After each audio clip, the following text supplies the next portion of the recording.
Day 1, we have an community service project in the Cebu Provincial Hospital with my co-members in the church. Naglinis po kami, nagwalis po kami ng mga dahon at plastics, and it can helps the surroundings to keep the surroundings clean and to have an fresh air.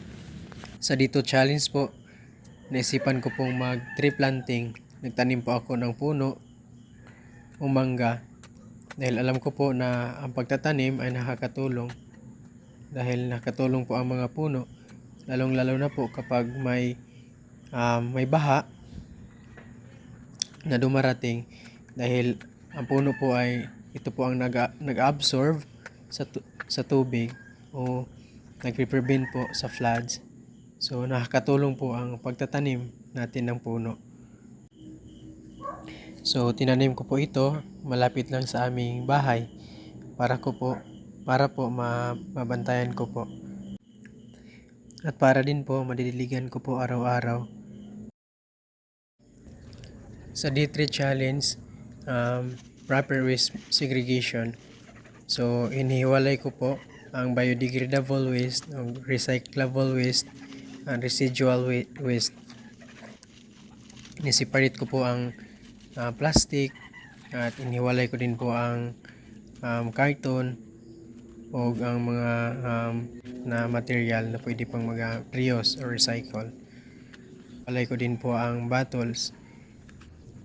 Alam ko po sa ganitong pamamaraan ay makatulong po na ma-segregate ng maayos ang mga basura. So sa D4 challenge po ay naisipan ko pong mamulot ng mga bottles, ang plastics sa paligid po namin. Dahil nakita ko po na maraming water bottle sa paligid namin. So kailangan talaga nating itapon ng maayos ang ating mga basura. Hindi lang kung saan-saan natin itatapon ito. Dahil maaari din itong magdudulot ng hindi maganda. Lalong-lalo na po kapag may baha at nakababara po ito sa mga imbornal or kanal ang mga plastic and bottles. So kailangan talaga natin itapon ng maayos. So sa D5 challenge po, ang ginagawa ko po dyan ay pinupulot ko po ang mga plastics or mga clothes na nandyan sa dauban, dahil alam ko po na hindi po maganda ang magsusunog o mag-burn ng mga plastics, dahil nakakasira po ito sa ozone layer na hindi po maganda ito na maging epekto.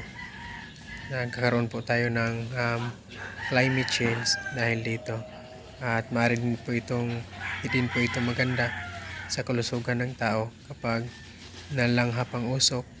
Maaari pong makakasakit ang tao. So ang gawin po natin ay hindi po natin dapat sunugin ang mga plastics. Sa D6 ko po challenge, reduce single-use plastics. Or ang ginawa ko po ay mayroon po kaming galon na hindi na magagamit or nagagamit na empty. So ginawa ko po, instead na itatapon ko siya, ay ginagawa ko po itong tabo para magamit po sa pagligo. Dahil dito ay makakatulong po ito na ma-reduce ang mga plastic sa dagat o ilog, dahil sa aking napapansin ay maraming plastic na lumulutang sa dagat o ilog.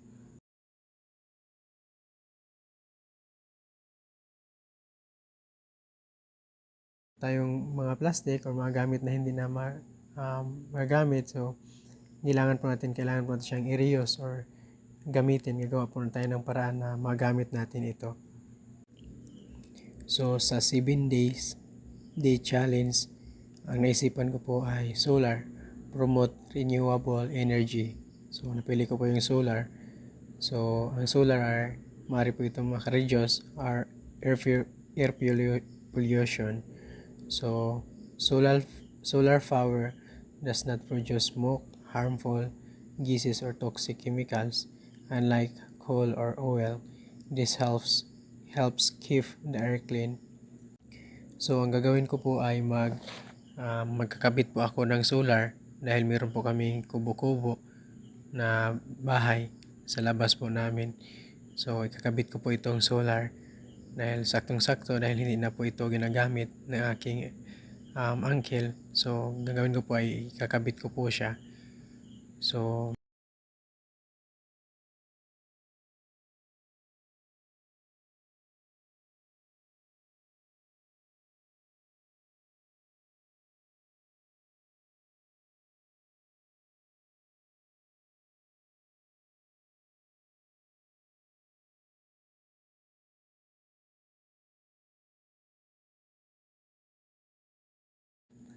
sa climate,